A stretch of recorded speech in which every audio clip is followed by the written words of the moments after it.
Hey guys, welcome to the class. I'm going to work through Brightspace and the McGraw-Hill Connect space for you today so that I can help you get started on the right track. I'm going to cut off my camera soon because I have an HD camera and my face isn't made for HD. Let's get started. Here's the home page. The best thing for you to do to find out what you need to do is to go to the content area here. You'll notice that there is a welcome to the class, start here. Read this. Here is how to register for the textbook.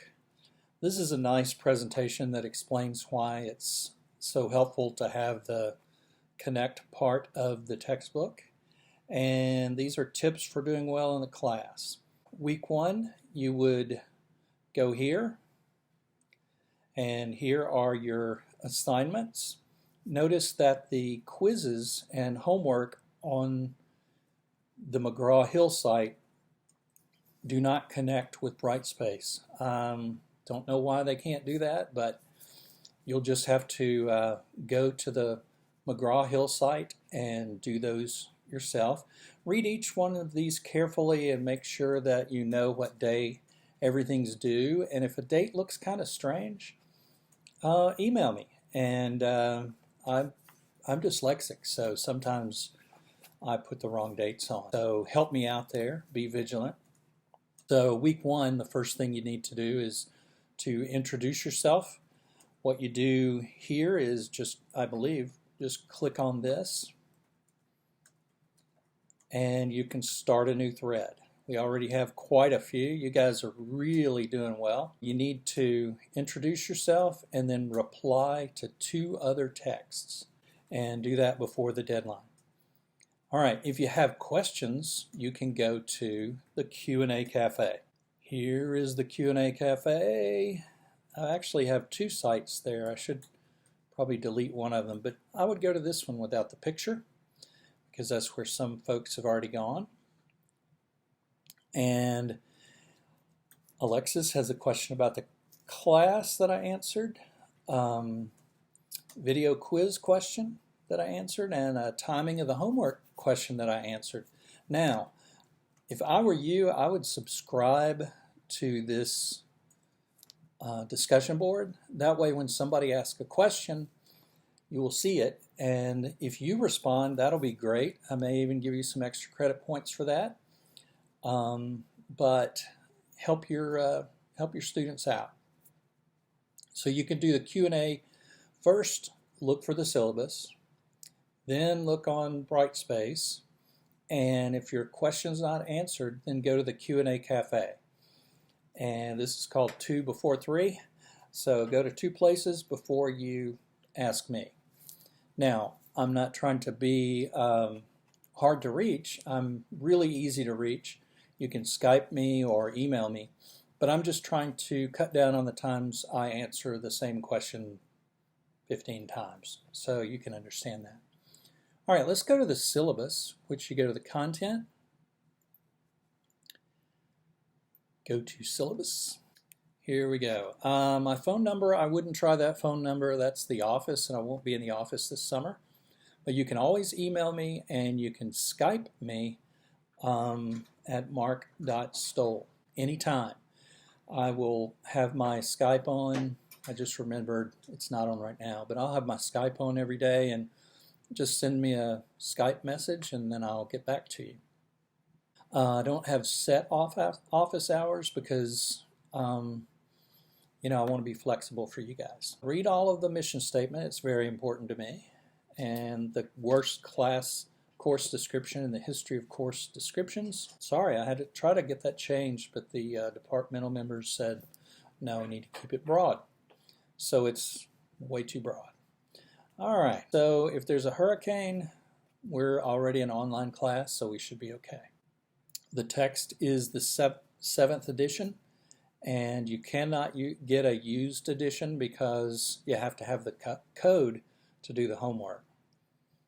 But if you go to the McGraw-Hill website, you can get a link and you can get a temporary 2-week pass, and then you can determine which is the cheapest, whether you have to go through the bookstore or you can buy most of this stuff straight from McGraw-Hill.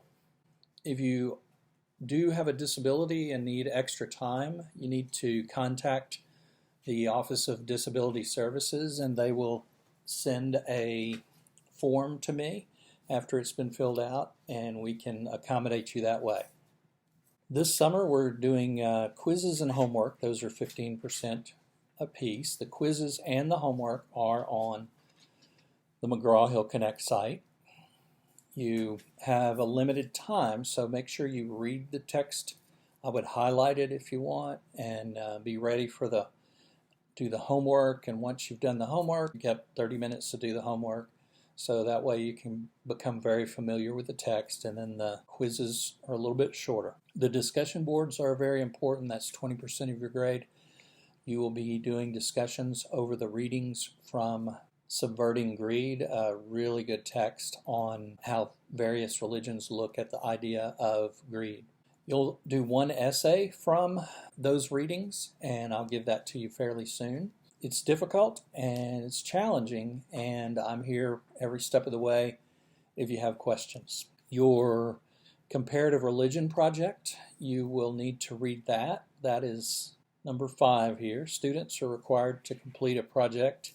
Make sure you use the religions that are listed here. I've had students in the past that have compared religions that are not on this list and did not get credit for that, so make sure you do that. We usually require, or I usually require, that you visit a worship service tradition other than your own. It's a great learning experience, but because of the COVID situation and because so many places of worship are virtual now, I'm not requiring that. You can do that as an extra credit. And if you make 100 on the assignment, 10 points will be added to your essay grade or comparative religion project grade or your quiz grade. You can tell me which one you want to do. It's going to be 2 pages single spaced, and you can do it with an online worship service. My students last semester's, was kind of crazy, and half of them had already done the project, so I couldn't cancel the project, and so the other half of the students had to do these visit papers from watching online services, which I've found pretty fun, pretty cool. Saves you a lot of time too, because you don't have to get in your car, show up at the right time, and all that. All right, I will be as responsive as I can. I'm not online 24 hours a day. The first couple of weeks it may seem like it, but you can Skype me anytime if you have questions. And if I do not answer your email within 24 hours, email me again. I could have missed it. The Q&A Cafe forum, we've already discussed that. Again, don't ask any private questions or, hey, what's my grade? Because I'm not going to respond to that in the forum that way. My attempt will be to post grades for all assignments within 3 to 5 days after they are due. I'm not going to grade any before the due date. The online quizzes show up, your homework and quizzes, the grade will show up at the time it's due. So if you do it before it's due, you're not going to get any feedback. But after the due time or due date, you can look at it, and then you'll be able to see all the questions, and if there are any issues, you can let me know. One thing I've done different this semester is if you do the homework or the quizzes late, you'll be penalized 20% per day. I've never had that policy before. The policy has always been it's either done on time or you miss it. And I'm not going to open up the last 3 weeks of class before that time. I've had students in the past that tried to use their free version of McGraw-Hill and do all their work that way, and I just don't think that's fair to McGraw-Hill, and it's not really good for your grade either. All right, you can read this part, explanation of grades. plagiarism, just don't do it. Everything is run through Turnitin. You'll get a 0, and that's really bad. All right, here is a assignment schedule. I've never really had this assignment schedule work perfectly because sometimes we have students added late and that sort of thing. But here's the general idea of when things are due. Okay, notice here Essay 1 due by 11:58. It doesn't say what day. For that, you'll need to go to Brightspace. And all of the, if I can get this to come up, all of the dates will be, again, due dates will show up. You'll look at week 1, and those are the due dates. A lot of times, these due dates will show up in your Brightspace calendar, and that's great, but the due dates for the Malloy assignments, since they're not in Brightspace, they won't show up on your calendar. So make sure you don't miss any assignments because those will, I'm pretty solid on those.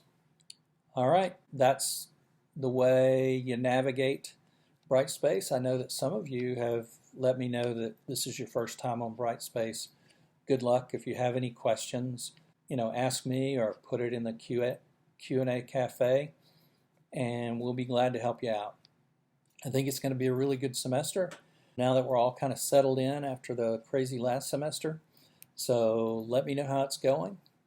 Thanks a lot. And again, if you have questions, check that syllabus, check Brightspace, then go to Q&A cafe. And if it's not in there, then you check with me.